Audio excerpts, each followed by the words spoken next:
अस्सलाम वालेकुम बच्चों। आज माशाल्लाह से हम 5वां लेक्चर शुरू कर रहे हैं। टॉपिक चल रहा है हमारा पहले चैप्टर से कौमी आमदनी। बिल्कुल एंड पे पहुंच गया है, आखिरी वाला रह गया पार्ट उसका, कौमी आमदनी का तवाज़न। उसके तरीके मैंने आपको कल थोड़े से बताए भी थे कि उसमें कौमी आमदनी में क्या क्या चीज़ें हैं और तवाज़न होता कैसे है, कैसे तवाज़न होता है। आपका कौमी आमदनी टॉपिक है, आपका तवाज़न सब टॉपिक है। कैसे होता है कौमी आमदनी का तवाज़न? कौमी आमदनी थी वाई का जब आप तवाज़न लेंगे तो ये आपके पास आता है एग्रीगेट डिमांड जब बराबर हो जाएगी एग्रीगेट सप्लाई के। मजमूई तलब बराबर हो जाएगी मजमूई रसद के। मजमूई तलब क्या थी? C plus S I C plus S. और हमने इसको सॉल्व किया था कल। दोनों साइडों से आई अगर कैंसिल हो जाए मैथमेटिकल तरीके से तो पीछे आपके पास I is equal to S रह जाता है। और ये क्योंकि सोल्यूशन है, आइडेंटिकल इक्वल आया है, इसलिए इसको 3 लाइनों में लिखते हैं। तो इस तरह से कौमी आमदनी के आपके पास 2 तरीके बन जाते हैं।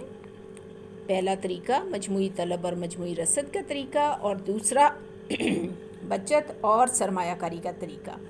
ठीक है, अब दोनों तरीक़ों के तफसील पूरी बुक पे है, पहले पढ़ चुके हैं। फ़र्स्ट ईयर ज़रूर खोलनी है। बार बार मैं बता रही हूँ कि ये फ़र्स्ट ईयर की बुक में बहुत ज़्यादा तफसील से आ चुका है। ये डायग्राम शायद वहाँ ना मिले, लेकिन ये तमाम बातें वहाँ मिल जाएंगी आपको। ठीक है, अब इसमें वो कह रहा है कि ये क्या है। कल पूरी डिटेल में आपको ये चीज़ें मैं बता चुकी हूँ कि सी जो है उसका ताल्लुक़ है वाई से। ताल्लुक़ को माशियात में क्या कहेंगे? मैथमेटिकल टर्म है फंक्शन।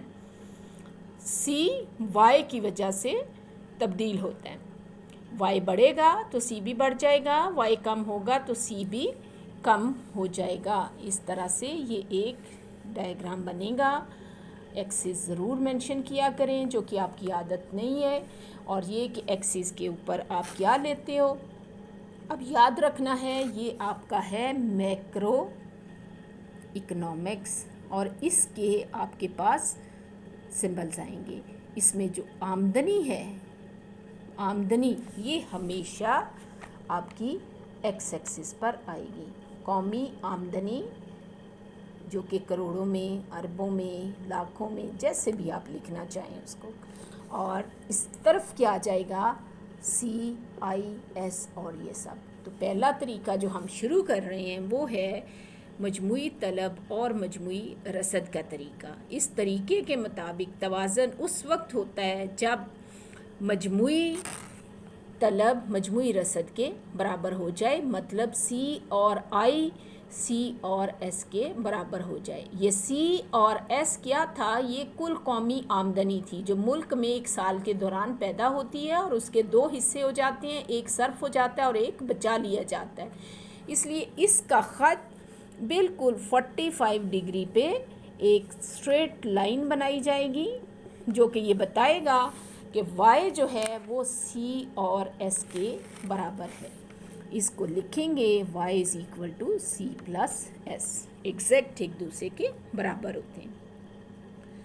फिर रह गया c और i के बहुत से फंक्शन हैं। यहाँ पे i आपका y का तफ़ाल है, लेकिन आम तौर पे आसानी के लिए आई को मुकर्ररा, मुअय्यना या फिक्स्ड या ऑटोनोमस ले लिया जाता है कि इसमें कोई तब्दीली नहीं आती। जितनी सरमायाकारी मुल्क में होनी चाहिए वो लाजमी तौर पर हो जाएगी। इस तरह से जब ये ऑटोनोमस लेवल है तो आई का ख़त स्ट्रेट लाइन बन जाएगा। ये आपने पढ़ा हुआ है पहले। ठीक है, रेफरेंस में बार बार बता रही हूँ, उसको मेहरबानी करें तो अपने फ़ायदे के लिए पढ़ लें। अब इस आई में ये सी जमा होना है। ठीक है, सी जमा होना है, और सी वाई का फंक्शन है, और वाई का ये पॉजिटिव फंक्शन है। पॉजिटिव मीन वाई बढ़ रहा है तो सी भी बढ़ता जाएगा, वाई कम होगा तो सी भी कम होता जाएगा। इस तरह से सी का ये फंक्शन बनता है, ये आपके पास, ठीक है। और अब इस सी को इस आई में जमा करेंगे तो ये आपके पास दोनों ऊपर शिफ्ट हो जाएंगे और तवाज़न आपका यहाँ आ गया। ये आप देखो सी प्लस आई सी प्लस एस के बराबर आ गया। तवाज़न के नुक्ते को नुक्ता तवाज़न ई कहते हैं, इक्विलिब्रियम पॉइंट। और ये आपका कौमी आमदनी का तवाज़न मजमूई तलब और मजमूई रसद के तरीके से हो गया, ठीक है। अगला तरीका मैं अगले पार्ट में बना रही हूँ, ठीक है। ओके।